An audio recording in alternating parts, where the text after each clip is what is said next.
Welcome to Beyond Fringe, an organic podcast discussing the topics beyond the fringe of this or any other reality. On this podcast, we explore cryptids, paranormal activity, lost legends, aliens, government conspiracies, historic mysteries, lost treasures, and forbidden archaeology. I'm the Cryptid Guy, and with me as always is my co-host, Daniel Hurst, a.k.a. Tiny. Together, we explore the world beyond Fringe. Today, my friends, we decided we wanted to talk about the Dogman phenomena. Now, I myself have personally encountered one of these creatures, so I am a firm believer that it is an organic life form that is indigenous to this planet. I believe it is a descendant of what was commonly referred to as the cynocephali. Tiny, what's your thoughts on this? Well, I'm kind of new to the Dogman specter. And I actually didn't know anything about Dogman until I met you. And You're welcome. Yeah. You know, my cryptid experience was, Bigfoot, of course, and, a few flying cryptids and the dinosaurs, things like that. I hadn't heard anything about Dogman. And Dogman actually, as far as his popularity is concerned, seems to be a relatively new phenomenon. And my research that I did some real quick research last night, so I can sound smart on the podcast. I understand. And, from what I found, the first document, now correct me if I'm wrong, but this is what I found, is the first documented Dogman encounter was in Wexford County, Michigan. About 1887. Yeah. Is what I With found. that little girl? Two lumberjacks. Yeah. And they described him as having a massive human body and a dog's head. And, that being the first documented sighting. And that sparked the Michigan Dogman, is everything that I found. If you listen to that song, the Dogman, it was done by a DJ. It's actually a cool song if you're into cryptid stuff. But it talks about how they show up every 7 years. Yeah. And it goes right into, because he starts with that. I thought you were going to talk about, there was another one in Michigan where a little girl was actually taken. And she wasn't harmed or anything, but she was taken. And David Pilates talks about this in one of his books. I can't remember which one it is. But she said that it was a big bear and it fed her berries and it ate her hat. And her dad, to remember that. Yeah, and her dad was either he was a man of distinction in the town, and they found her and they asked her where she'd been, and she said she had been with the bear. Now that might have actually been a Bigfoot report too, but a lot of people described it as a large wolf. Well, that brings me, actually, that story brings me to two other things that I found while I was researching, and one being that evidence. There's not a lot of evidence. There's all kinds of encounter stories. Not a lot of evidence, but with all of the encounter stories, you hear the encounters, and everybody's always terrified that they're going to get killed and eaten. But it's very unlikely for an actual attack to happen. Most people walk away from it unharmed, just scared to death. I agree. I mean, I don't know if we've talked about this in other podcasts, but there was the time you and me and a former investigator we used to work with were pretty deep in a isolated branch of the Appalachian Forest, and I believe we were being tracked by a Dogman. I remember that. But if you also remember when that was going on, we didn't feel like we were in danger. It was more along the lines of like we were trying to get a picture, and this entity or creature just kept moving away, but then it kept following us. Does that make sense? Yeah. So you remember? I mean, you know what I'm talking about. Yeah. So, let me ask you this then. I've heard, I think actually you have said this, that Dogman is referred to in some circles as the crypto terrorist. Yeah, that was actually from Dark Waters. Okay. That was his little, but I'm a firm believer that's an accurate description. So, why do you think that something that seems more animalistic than, say, Sasquatch has so few actual attacks? We probably don't taste good. I've heard we taste like pork. You never know. I heard chicken, but hey, who's going to know? I don't think, and I also think they're intelligent enough to know that if they keep let's just say there's a supply of decent food around. Let's just say there's a herd of deer around, Right. and there's a pack of dogmen. Let's just call it that. All right. Why would they naturally? Why wouldn't they go for what they naturally know is food? It's true. All right, unless we were a threat or something like that. I mean, there've been dogmen attacks. I've heard of dogmen stopping cars in the middle of the street, like people stopping, and them just beating the crud out of the hood and staring at them and smiling at them, just scaring the bejesus out of them. I personally think they think it's funny. I think they're intelligent enough to have a sense of humor. You know, there have been reports of hearing Bigfoot laugh. You know, like a real good friend of mine that I'm very confident in his abilities, who grew up on a farm with a lot of boogers, told me he's heard him laugh. It sounds almost like Jabba the Hutt. Oh. You know, so and why, if they can't have a sense of humor, why couldn't dogmen? I mean, if they're the same, you know, well, if you think about intellect. If you think about it, you know, you're talking about whether it's Sasquatch or Dogman, you're talking about two advanced animals. You know, if you're on that train that believes they're just simply animals and you're advanced animals. And if you think about, you know, your dog at home has a sense of humor. I agree. My well, she's passed now, but our lab, I'm telling you, that dog used to watch TV, and she would specifically sit down and watch the Golden Girls. Yeah. And I think it's just because she thought it was funny. I really did. Yeah. So. And, you know, mine at home, I've got 5 dogs, and each one has different personality, and one of them's just silly. You know, and if you're talking about your pet at home having that sense of humor, and I'm a firm believer that they have a full range of emotions, then why couldn't an advanced? I agree, and I think that if they're even more advanced, they have more range. Yeah. And be more sensitive. I honestly think these creatures, both Bigfoot and Dogman, are highly adapted, highly intelligent, and I think they know exactly what they're doing. And I think one of the reasons why they don't attack humans, like you were talking about a minute ago, is simply because they know that they'll unleash hell. They also know what our fire sticks will do. Right. You know, and I'm a firm believer that if they can communicate with each other, well, let's just say you got a pack here in North Carolina, all right, and they migrate a little bit, and they run into a pack from Louisiana, Right.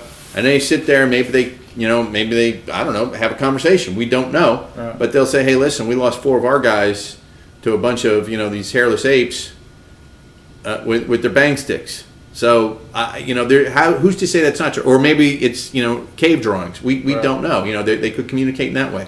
There's just so many ways we don't know. There's so many questions that are so unanswered on how they communicate. I'm a firm believer that they have a language and they communicate. They could be speaking to each other in the infrasound range. We'd never hear it. Yeah. They could. So that's why I look at that. And I think Bigfoot's the same thing. I think, you hear people talking about the samurai chatter and Bigfoot communicating. I think they can also communicate with, high-pitched whistles that we probably can't hear.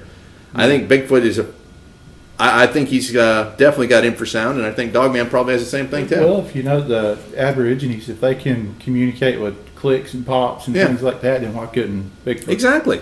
I mean, it could be the most ancient of all languages. Yeah. I mean, it really could be. Yeah. So, I mean, it is what it is. But I'm a firm believer that they do communicate, and I think that it shows through the history of the Cynocephali and the Dogman, even through the recorded, I guess we'd call it transactions throughout American history. So I know you have another one. Let's go ahead and talk about that one. Yeah, I actually have several here. Oh, good. And actually that was a good segue into it. You're talking about, a pack, I guess you would say, from North Carolina communicating with a pack from, say, Georgia. So, I mean, to my mind, why wouldn't they? Yeah. I don't think it's always going to be a territorial dispute or a food dispute. Eventually, they're going to want, if you've got like X amount in this pack and X amount in that pack, and they're intelligent enough, they're probably not going to want to interbreed with their own, pack. So, they're going to need new fresh blood. Does that make sense? Yeah, That's how I think of it. It does to me. Well, I was reading in that case that there's different types of dogman. Mm-hmm.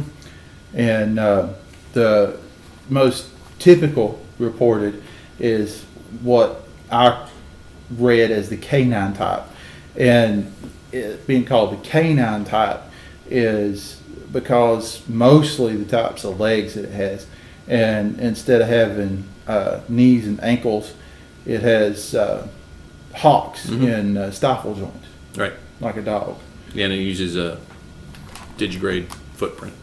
and a lot of them have been reported having disproportionately large heads. Some more hyena looking, and I've heard a lot of people say it looked like the werewolf from Van Helsing. That I have gotten that. That is the best comparison I've ever got. I've got a picture. I don't have it with me. It's actually one of the ones hanging in my office. But it was actually a depiction. I was either from Tennessee. It was a guy from Tennessee that ran into one not too far from this area. It's actually included in my Cryptid triangle. But that's exactly. He was an artist, and he drew it, and it looks. I mean, it's massive. It's terrifying. Yeah. The type you're describing, that's what I call the Charlie type. Yeah. And that's the smaller type, and we get a lot of reports around those. I get a lot more of those in the South. The reports I get up here, like in our area generally, are the alpha and the beta types. The alpha type is just that massive. It's still got the hawks, but it's just massive. It's up to 12 feet tall. Some of them have been reported. It's just massive. It looks like the Incredible Hulk with hair covered on it. I mean, it's got this massive head on it. And the beta type is a smaller version of that.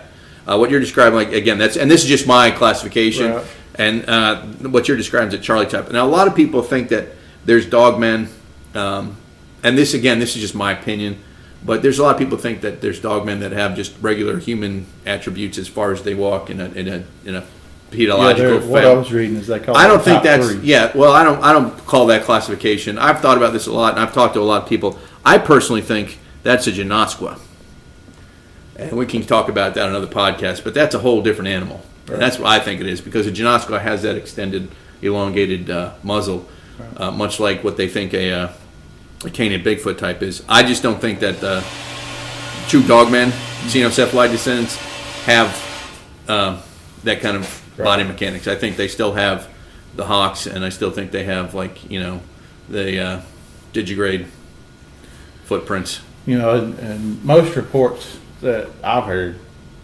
talk about 7 to 8 feet tall. I got to thinking about that. My neighbor had 2 Great Danes, and big dogs, tall dogs, real big dogs. And like I say, I'm 6.5 feet tall, and one of his dogs stood up and put his paws on my shoulders and hugged me, and his head was level with my head. And I got to thinking about that. 7, 8 feet tall. It's massive. It's massive, but it's really not that hard to think about. No, and if you think about, again, I always throw this back. We talked a lot about our last podcast. We talked about nature and how nature gives attributes to certain elements and creatures.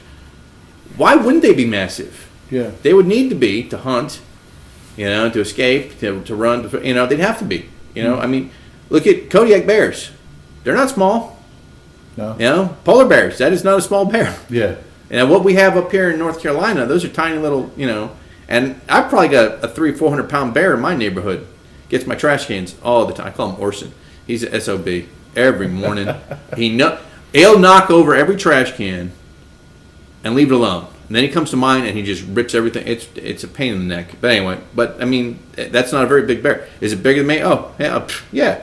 But in the broad spectrum of things, it's not that big. And let's look at, if we look at the historical outline of, the way nature kind of handled things, 10, 12,000 years ago, everything was a lot bigger. Look at saber-toothed tigers, you had short-faced bears, you had, land sloth. I mean, you had all these massive creatures that were walking around. So if anything, what we've done is actually shrink. Yeah. So, I mean, look at dire wolves, Yeah. I mean, what's to say that the dire wolves didn't evolve into the Xenocephali? We don't know. We don't know. We know that evolution happens, so why wouldn't this? It's just been going over for millions of years and we never noticed it. Or that's where the folklore from, monsters came from. Right. And you were just taught to avoid it, like the big bad wolf. There's any scenario, there's always a big bad wolf. Yeah. And hellhounds. Hellhounds, exactly. Why couldn't that be a Xenocephali or a Dogman? We don't know. It's. So you said Xenocephali several times. Explain what that is. Xenocephali, the best example, and like I said, we talked about this on our last podcast, the best example would be like Anubis in Egyptian mythology, had a man's body with a dog's head. And, even if you go into folklore or even ancient history, Alexander the Great allegedly hired a band of Xenocephali to be mercenaries. And they had their own language. They when they were camping, they'd be with themselves. They were considered just terrifying. They had unbelievable swordsmanship skills, and they were very, very cunning workers in metal, believe it or not. But they had their own language. They ate their meat raw, and they were just horrifying. He was like their special forces unit. He sent them in to take care of all the problems. So, and that's an ancient, history. So, what's to say it's not true? The Greeks have myths about Dogman. The Romans, of course. Mm-hmm. It's all throughout history. Well, our first popularly documented case was, what did I say, 1877? Something like 1878. That, yeah. But the lore on Dogman goes back. Well, look at how long the werewolf lore goes around. Yeah. I mean, that's what it really is. And there's been Dogman encounters on every continent except, Antarctica? And who's really down there? Right. That's the other thing.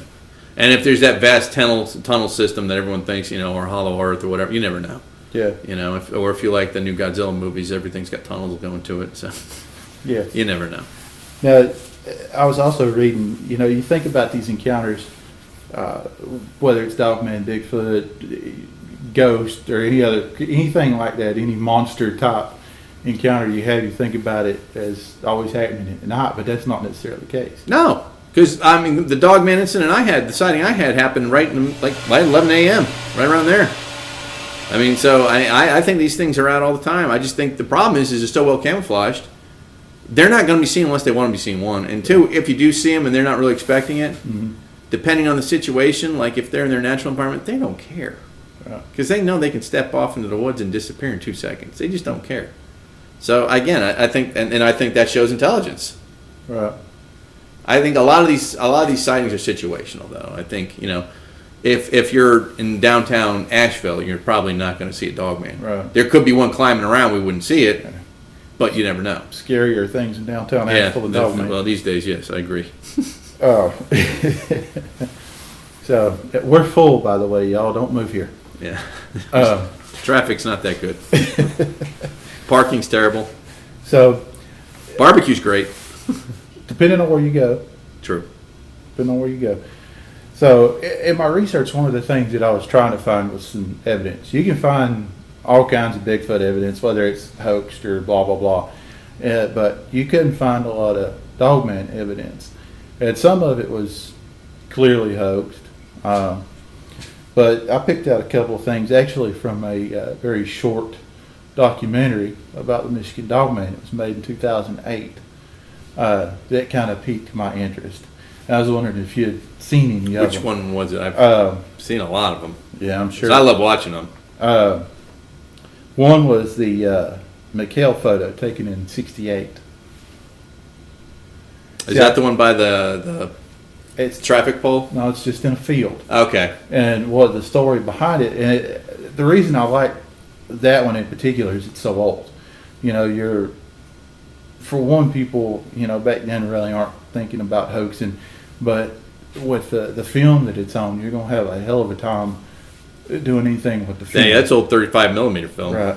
So, and the story behind that was a lady and her husband was out, and she was just taking pictures of the scenery, saw some deer, heard a deer come out of the woods, and was getting ready to take a picture, and her eye caught movement, and she looked back, and it was this big wolf that came out like it was pacing the deer, and then stood up and stood there and watched the deer like it was trying to decide if it had a good chance of getting a hold of any of them.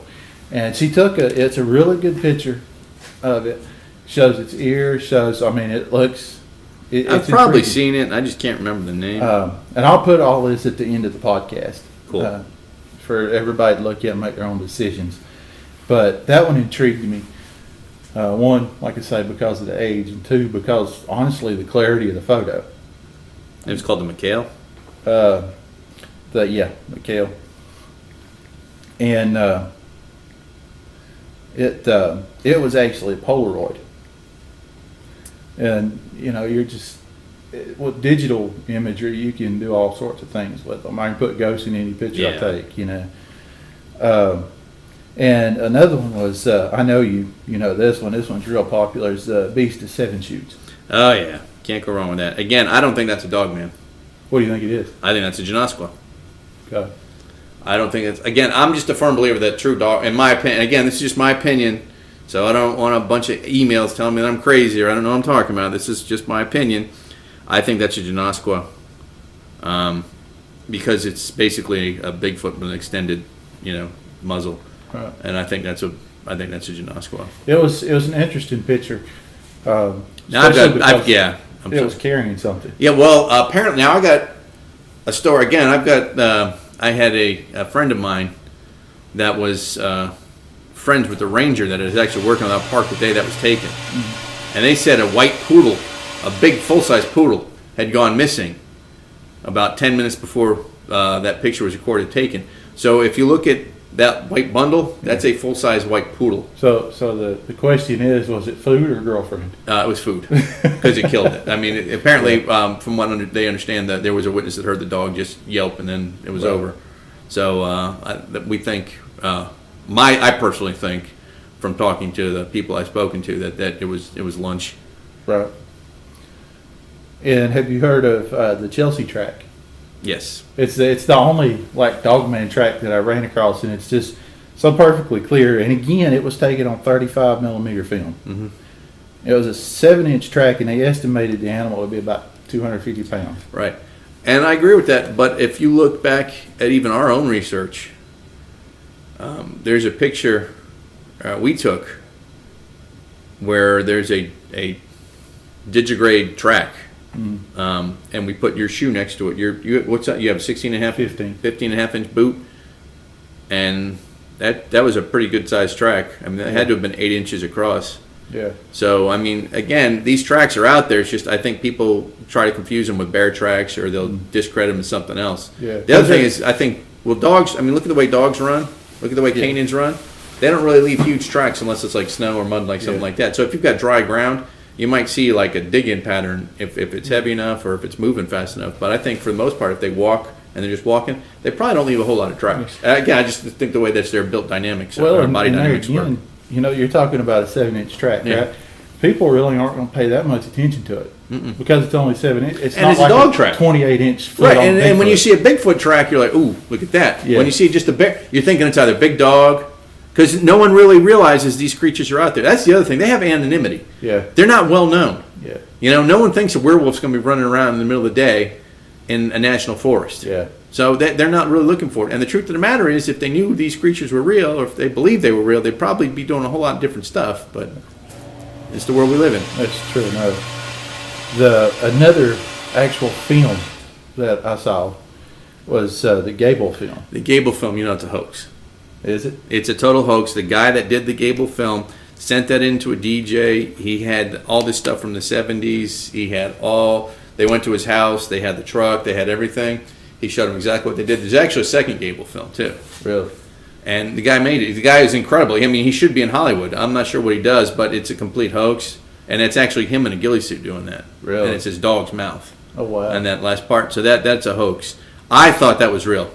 Yeah, it really. Yeah, he did such a good job on that. When I first saw that, I was like, "Whoa!" Because it just looked so old. Because I remember that's when I was a little kid. I remember stuff like that. And I remember the snowmobiles and stuff. He had all that stuff in his front yard, and he was like a collector of that.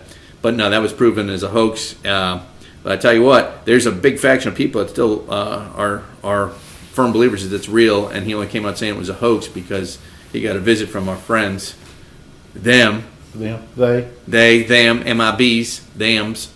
But, do you think it's a possibility? Anything's possible, Tony. I believe that. The conspiracy theorist in you.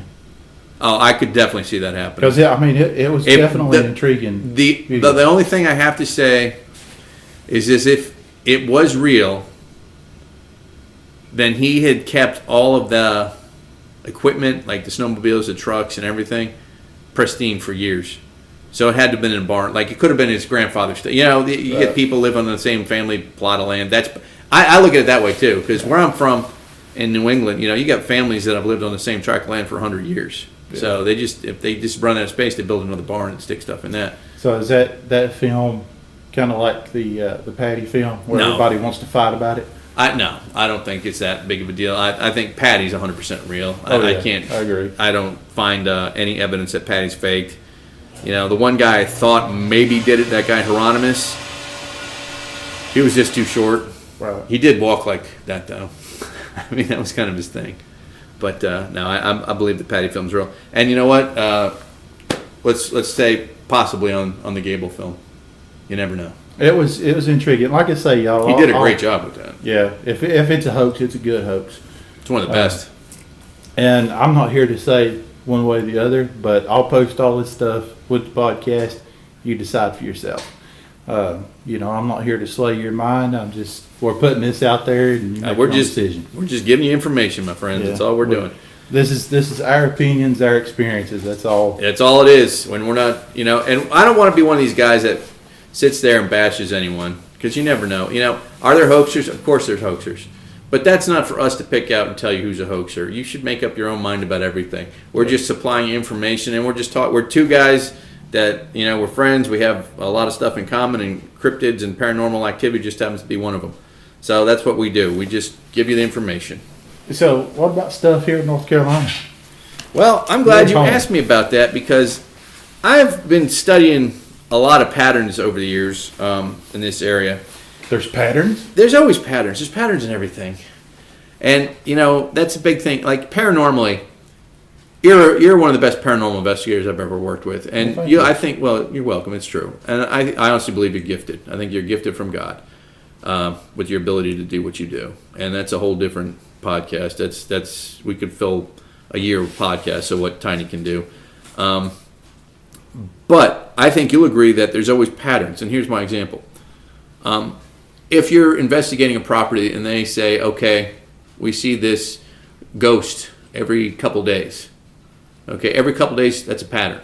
Right. Where can you trace that back from? Why is that happening? Right. Okay, well, then you find out there's an old family graveyard that, has just been completely smashed up and destroyed, and there's no respect, and they've been building over it, and they didn't do anything to remove the bodies, and they didn't have it done properly. Okay, to me, that's a pattern that leads to a cause. Does that make sense? Now you have a pattern and causality. That's what I'm talking about. All right, and I've come up with a theory I like to call the Western North Carolina Cryptid Triangle, and I've taken most of my reports on a specific cryptid.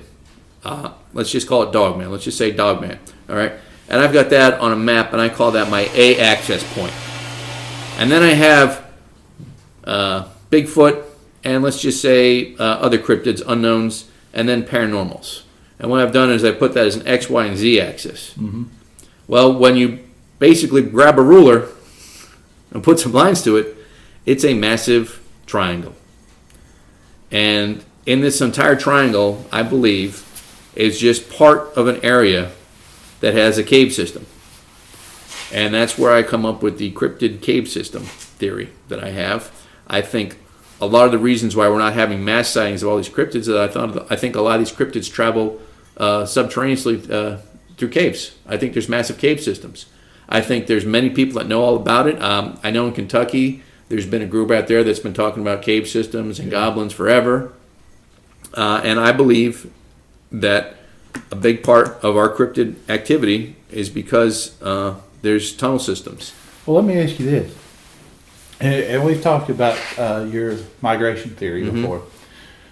And with cryptids traveling, and I guess this would probably lay more with Sasquatch and Dogman than it would any of the other cryptids. Yeah. But do you think they would follow like possible ley lines or anything like that? Because we know that some birds, things like that. Well, funny you mention that, because if you were to look at the x-axis, the x to a axis on my map that I've drawn, that goes right through a ley line. And that is one of the hottest areas we have. And here's the map. I'll show you. I mean, we've got no secrets from what we do in Decrypted, but right.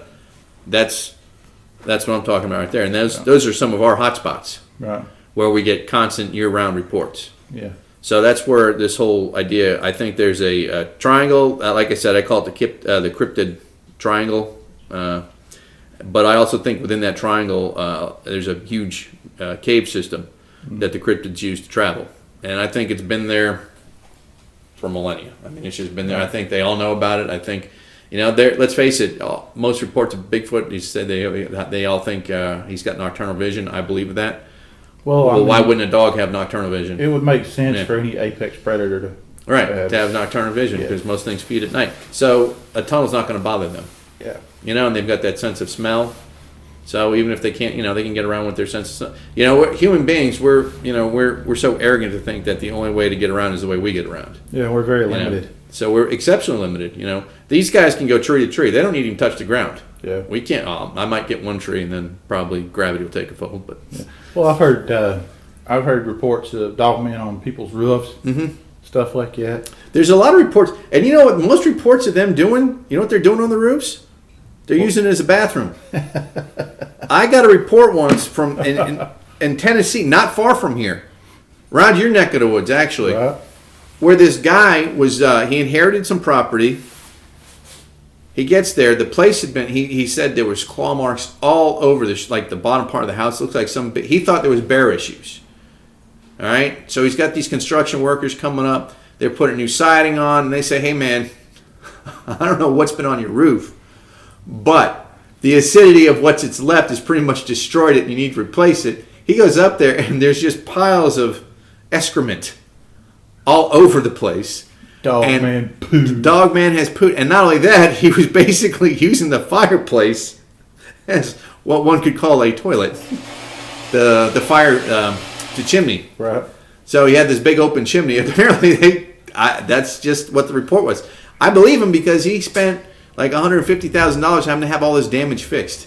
Well, and you've got to take into consideration too, and a lot of stories and accounts that you hear. Why would you lie about something like that? No, you can't, because he's got pictures. He's got pictures of the roof. So there's just piles of dung. So you want to venture a guess as to why? I think it's like, I think it's a territory thing. I think they're saying, hey, this is what we think of you. Right. This is ours. Or and here's what we're going to treat it as. Maybe it's being vindictive. A lot of vindictive. Again, I am a firm believer that both Dogman and Bigfoot are vindictive. If you wrong them, there's a big Bigfoot story in Oklahoma about a family that was plagued, and you only get a little part of the story because the whole story puts it in big perspective. Apparently, they were out hunting and they opened fire and kill a Bigfoot, right? And that's why they encountered all these problems. Now, when you hear the story, you never hear that part, right? So there's that causality, and then you have the repercussions. Right. Why did this happen? Again, pattern. There's a pattern right there. And that's what I'm a big fan of, is patterns, because the patterns will explain things. And it makes sense. I mean, if you think about it, these creatures they're intelligent. They're obviously very intelligent. And if they have intelligence, then it's a fair assessment to think that they have emotions. And they're going to think a little bit like we do. And, you hurt my family, what am I going to do? Exactly. Well, there's reports. There's a podcast I used to listen to. I honestly, I haven't listened to it in a long time, but there was a police officer or a park ranger that ended up, somehow they were on a helicopter and they ended up having to kill a troop of Bigfoot. Right. Well, they basically killed the little ones, and the mother goes to pick her up, and he said he saw her crying. And there was another there was another report from that general area too, not too long after that, I guess this guy said he was ex-special forces, sniper, and he was ordered to kill 5 or 6 of them, and he said through the scope he could see the mother crying. So, I mean, who says they don't have emotions? Again, these are all just reports, it's all hearsay. I wasn't there, I don't know. I don't even know how accurate the stories were. I didn't vet anyone, so the guy could have been making up. But to me, it makes sense because that would explain why you've got repercussions. Yeah. If you kill a deer in the woods in hunting season, you don't have to worry about the rest of the pack coming after you with a vendetta. Right. When you do something to a Bigfoot or Dogman, you should worry about a vendetta. I mean, there's been reports. I've heard a story personally, and I'm not sure. This is one of those ones in my iffy file. The guy takes a shot at a Bigfoot because my honest belief is he said it was for self-defense, but I think he was just trying to become an instant millionaire. Yeah. That's my honest plan. After talking to him, happened. Yeah, because he really had no from the story. He had no. I mean, he was like 120 yards away from this thing. He just could have gotten in his car and left. Yeah. Is what he should have done. But he took a pop shot at this thing. Now, he lived 15 miles from this place where he was. The next morning, he wakes up, and his truck was destroyed. There was a big, someone expressed themselves on his front desk or his front porch in a big pile and had urinated all over his door. Well, and what else can do that? I mean, honestly, it destroyed. He said that it was crunched in. There was a tree branch through his windows, and basically it tipped it on its side. You take one of these things off. I'm a firm believer.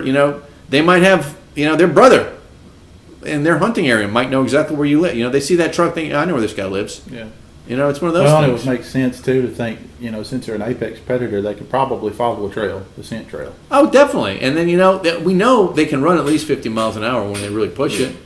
And let's face it, in a dirt road, in the mountains, you're not going to be driving, bootlegger speed in a $40,000 truck. 15 miles, that's nothing to something that's, 10, 12 feet tall. Exactly. Because we have to look at dynamics differently.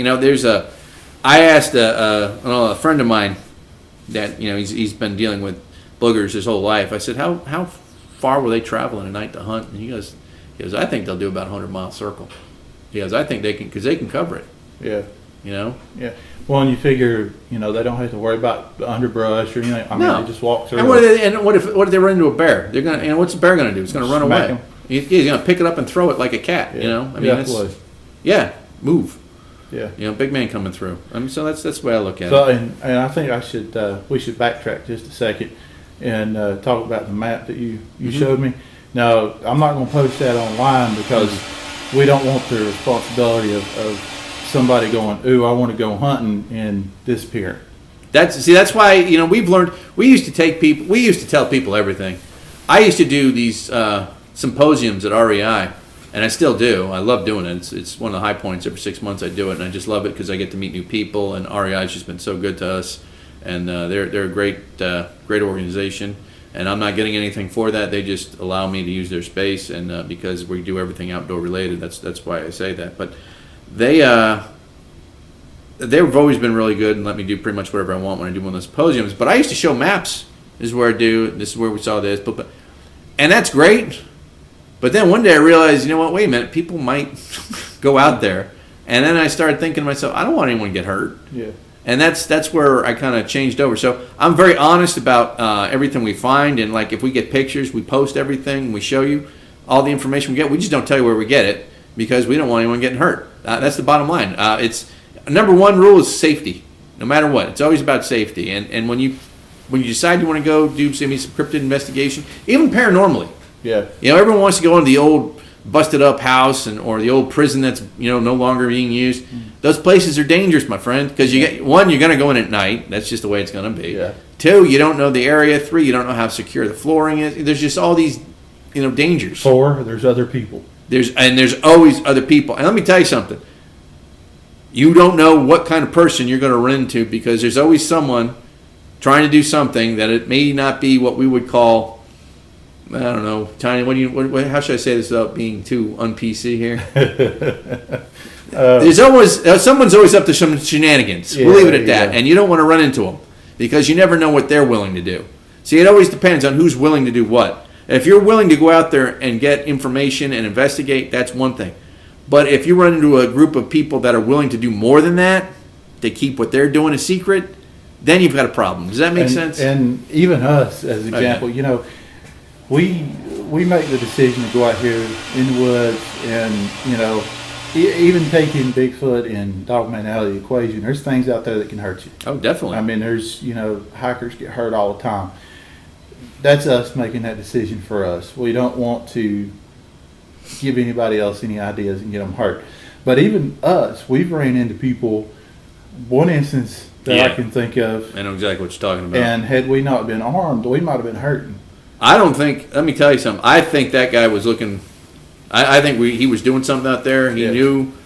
And the second I kind of stood up and. Yeah. That shovel was definitely in an aggressive stance. Yeah. Oh, yeah.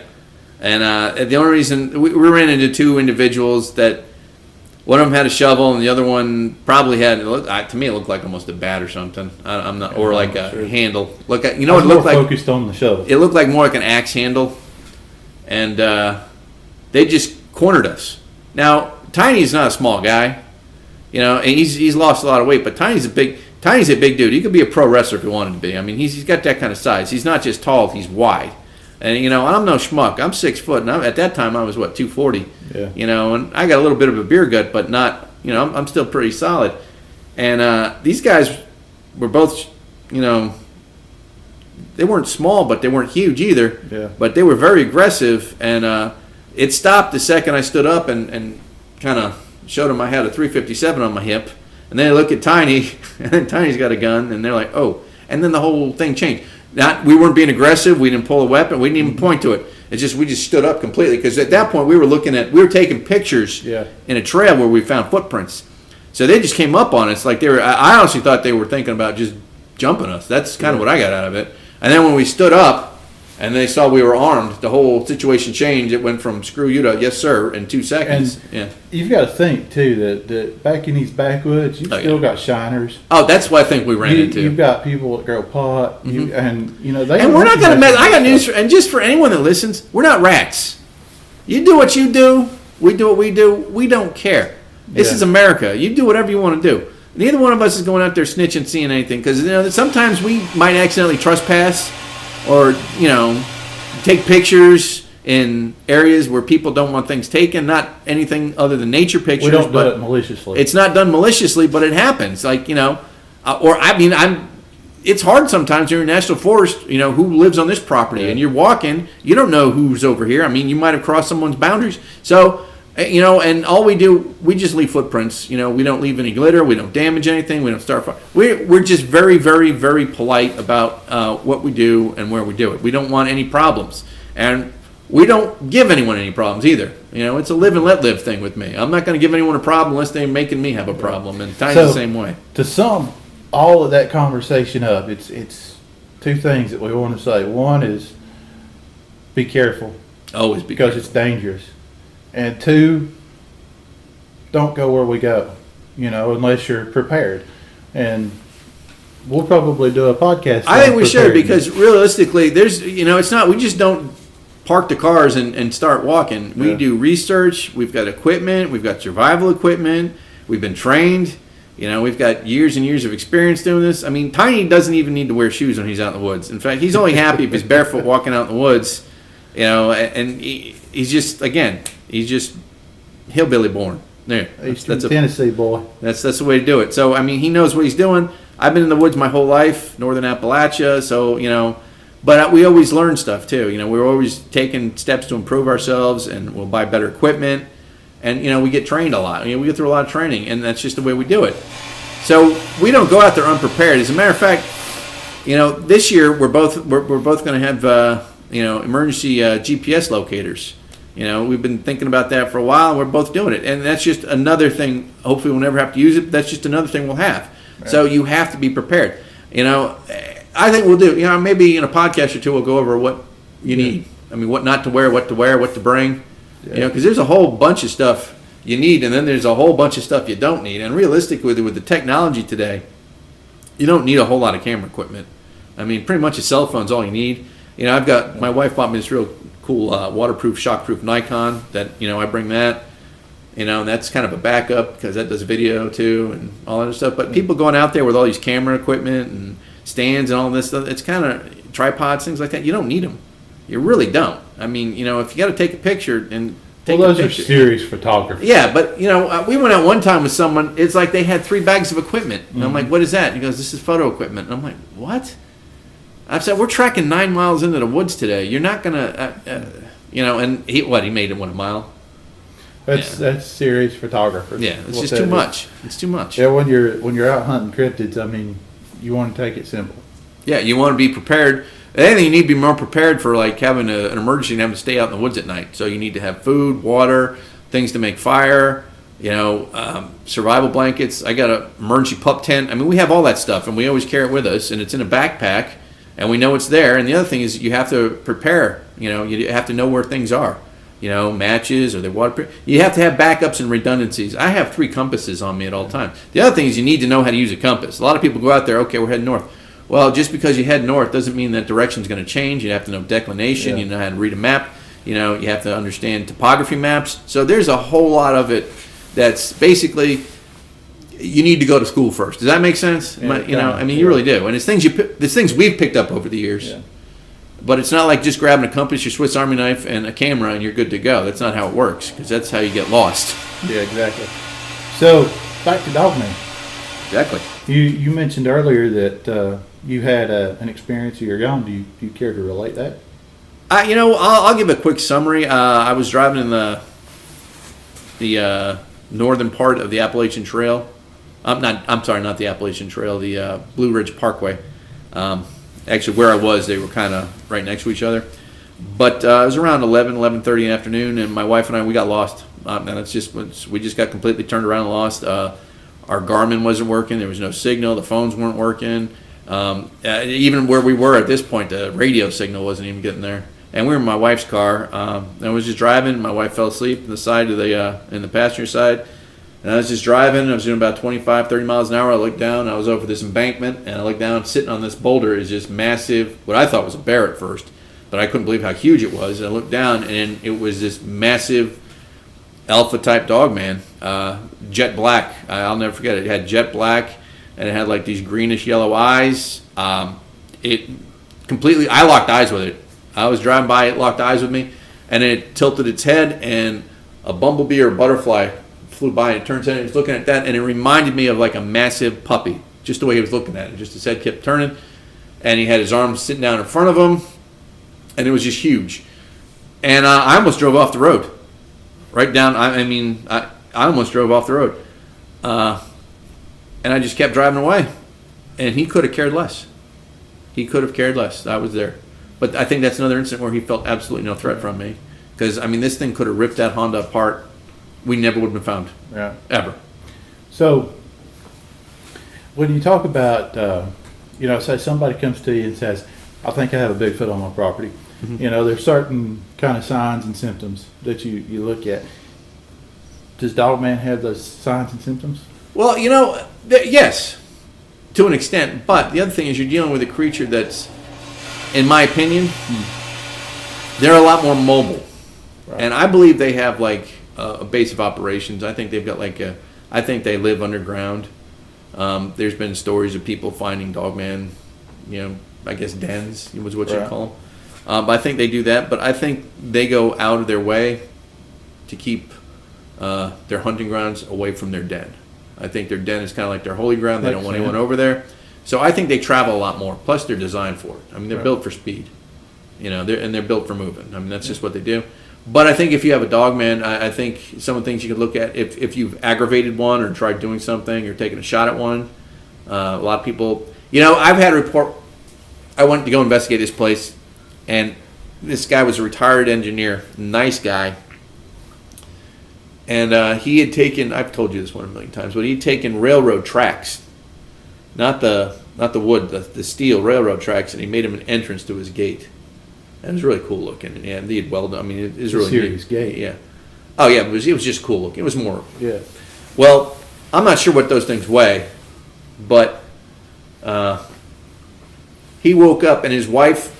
They lived in the city most of their lives, so they had no inclination about farming or anything like that. But his wife wanted to have those pygmy goats.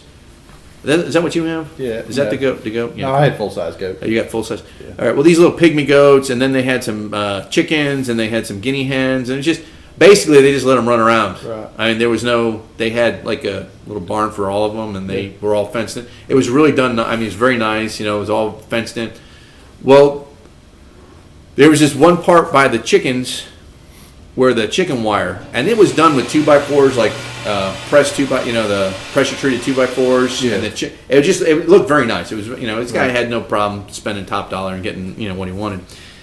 But it looked like something had just stuck its hands there, ripped through the chicken wire, and gone under. But the problem was the chicken wire. What was it? 3 feet chicken wire usually fence. Yeah, it's about 3 feet. It had ripped that, but it had bumped its head, left some hair. And the only print was like that was even visible halfway because the ground was pretty dry was I was estimating about an 8-inch dog print. That's what it looked like because you could see claws going in the ground. Right. But that was all. That was it. And he told me he had seen years and years and years later, or years and years prior, when he was up in the Adirondacks, he had seen a Bigfoot. And he thought that's what it was, and that's why he called me, because when you Google Bigfoot in Nashville, boom, Right. Nashville Cryptid and Paranormal pops. So that's why he called me. He really didn't want me doing a whole lot of research. He just said, how do I get rid of them? And I said, well, truth be told, you need more lighting, and this is just my opinion. He said, you need more lighting. I would cut back another 20 feet on the brush, because his house was huge, but what he had done is he had a bunch of brush still before the tree line. Yeah. And he just left it there because he liked it. I said I would clear the brush out and just leave the tree line and just light this up, make it look like, So you basically, Yankee Stadium. You basically make it an unfavorable hunt. Right. Because and he goes, I'll tell you, I even said this, I said, if you can afford it, I said I would put outside cameras out. Yeah. Because they know what those are. I'm a firm believer they can hear and see those. Well, I think the infrared spectrum is what it is. Yeah, let's see the hour light. Right, and that's what. And then that was the last time I ever heard from him. I think he did exactly what I told him to do.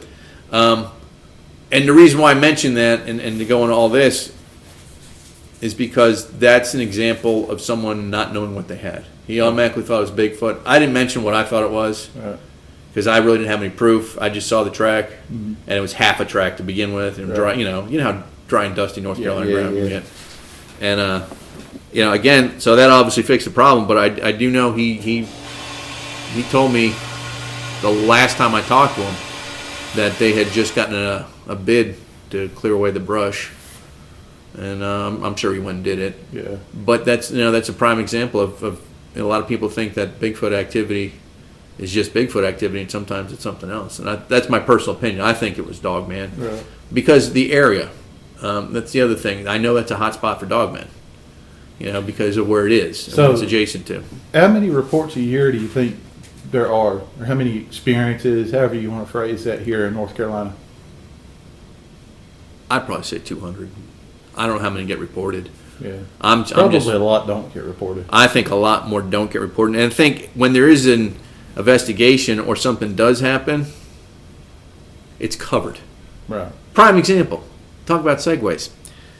We have the Asheville Cryptid and Paranormal Society, LLC. We're very blessed enough to have a lot of good friends all over North Carolina. Just because we call ourselves Asheville Cryptid and Paranormal doesn't mean we're not global. Actually, we're actually going to be extending our reach, if you will, later this year in 2020, and we're going to open up another branch. And I think what we're going to end up calling it is the American Cryptid and Paranormal Society. But it's just an idea I've had. We've been thinking about doing that for a while. But that'll kind of give people the idea that we'll go anywhere, which is what we do now. I mean, Tiny goes into Mississippi a couple times a year to investigate. I do Tennessee, Florida, up the northeastern seacoast. So we're kind of everywhere. It's just I'll go anywhere I can. Well, we'll go. That's exactly. And if it's a good enough hotspot, we'll be there. And we've been lucky enough to have friends in some of these places send us information. So last year, not even a year ago, this woman, and that's all I'm going to say. This woman was walking her dogs early in the morning. Now, the reports had been coming in for weeks about someone seeing a big werewolf running around the neighborhood. Keep in mind, this neighborhood is adjacent to a national park system. And these reports have been coming in and people have been seeing stuff. Well, now, I don't know if this is what happened, but apparently this woman was killed by a large canid. And it's very sad. But here's an example of what happens when you don't pay attention to what all these reports lead up to. Does that make sense? Yeah. All right? Because you never want anyone to get hurt. And I think if people had been honest about what they'd been seeing more and people had been paying more attention, this incident never would have happened. But then there's that stigma. If you talk about it, you're crazy. There it is.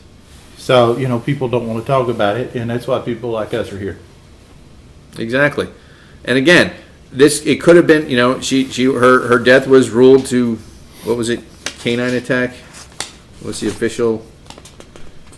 What was? Just give me 1 second, my friends. I saw 3 on there. Yeah. Yeah. Her whole basic manner of death was due to an accident and attack by a dog. Now, is it possible? Of course, it's possible. But with all those reports going on in that area, it's also possible something else could happen. So, again, you can't ignore the information in front of you, and sometimes when you do, bad things happen. I also think this would probably lead into maybe a David Paulides type situation, where I don't know what to think about him. I'll be honest with you. I'm a fan of his books. I own a couple of them.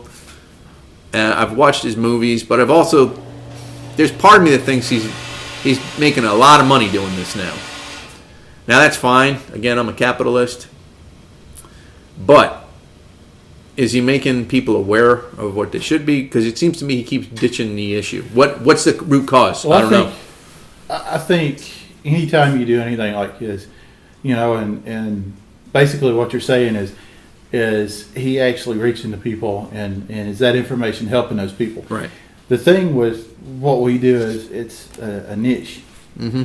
And this information, even on the smallest format, is going to reach people, but it's only going to reach people that are interested in this stuff, not people that are out here going, oh, well, it's just the woods, da-da-da-da-da. And again, we're not ragging on anyone. We're just saying that the information that's being made available, how is it being presented? Is it being presented in a format in which people are taking it seriously, or are they looking at it going, "Oh, this is hokum, ridiculous"? I'll tell you this though: if there's ever a good example of why we tell people to be careful, it's David Paulides' books. Mm-hmm. No, so in one way, he's actually woken up a lot of people. Again, I just think, I don't know. I'm suspect of his motives. He could be the greatest guy in the world. I just don't know. Yeah. I'd like to actually, the truth be told, I would love to actually see him in action. I'd like to talk to him. Yeah. See how he really is. But I think his books, I think if I had to judge it, I'd say they've probably been very helpful. Yeah. But, how are people dealing with this information? Are they looking at it like it's serious, or are they looking at it like it's a joke? It's probably 6 of one, half a dozen of the other. Exactly. And I tell you what, when he goes on Coast to Coast, I listen. Yeah. Because there's always something from North Carolina. Yeah. I keep listening. Years ago, all the crazy stuff used to happen in Florida. And now, for some reason, it seems like it's happening in North Carolina. Because all the Florida people moving up here. This is probably exactly what happened. I mean, You never know. So, let me ask you a question. You remember, I guess it's probably been a year now since I've seen it floating around out there, but there was a video floating around there for a minute. It was viral as all get out. And it was of this really big wolf that just jumps up out of the woods. There's a smaller dog like trying to get to it, and it jumps up, runs its dog, and then just picks it up and goes with it. So, Dogman, direwolf. I'm in the direwolf because I've seen that video a couple times, and the little dog gets away. Does it? Yeah, it does get away. That little dog, I think, was a lab. And it wasn't hurt. Apparently, the thing didn't attack it. It just kind of gave it a little what for. Right.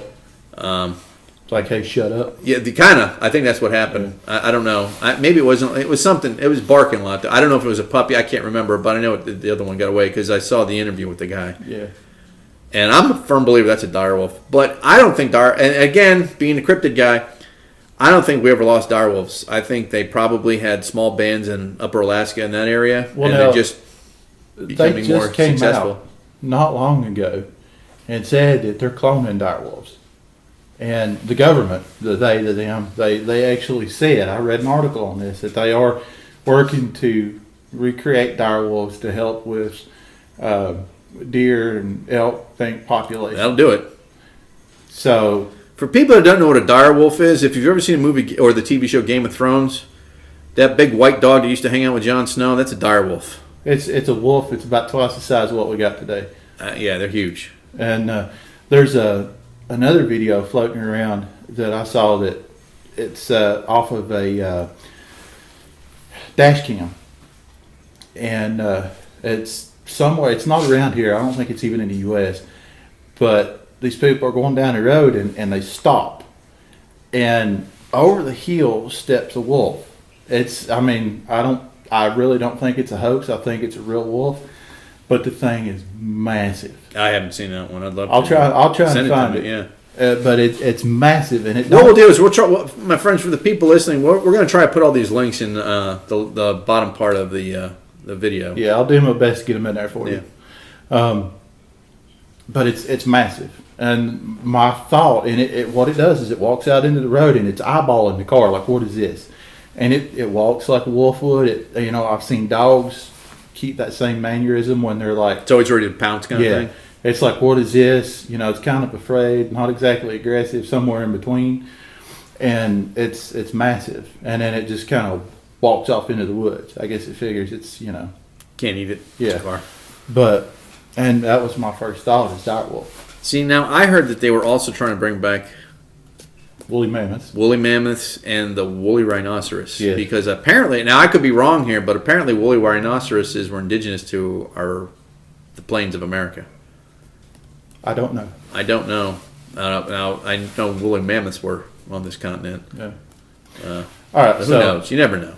But you know what? Maybe they've had these things for years, and a couple of them got loose. Yeah.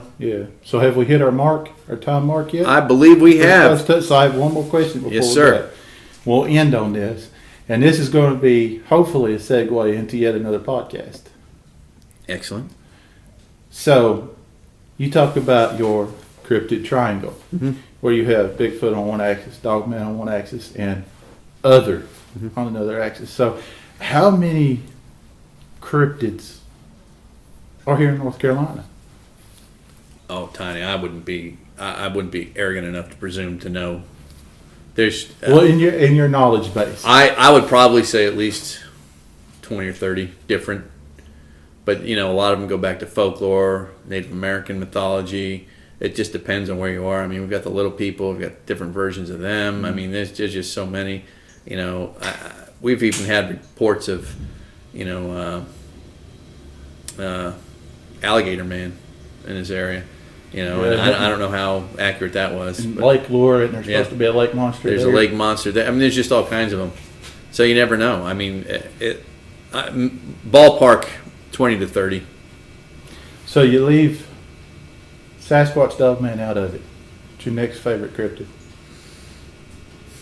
Personally, for me, I gotta go Mothman. Mothman? I love Mothman. He's awesome. Again, he's just a cool cryptid. Yeah. He's cool. I like Pukwudgies.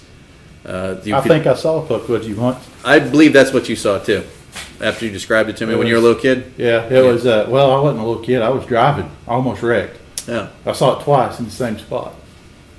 Which one did you see when you were a little kid that looked like a gargoyle? Was that?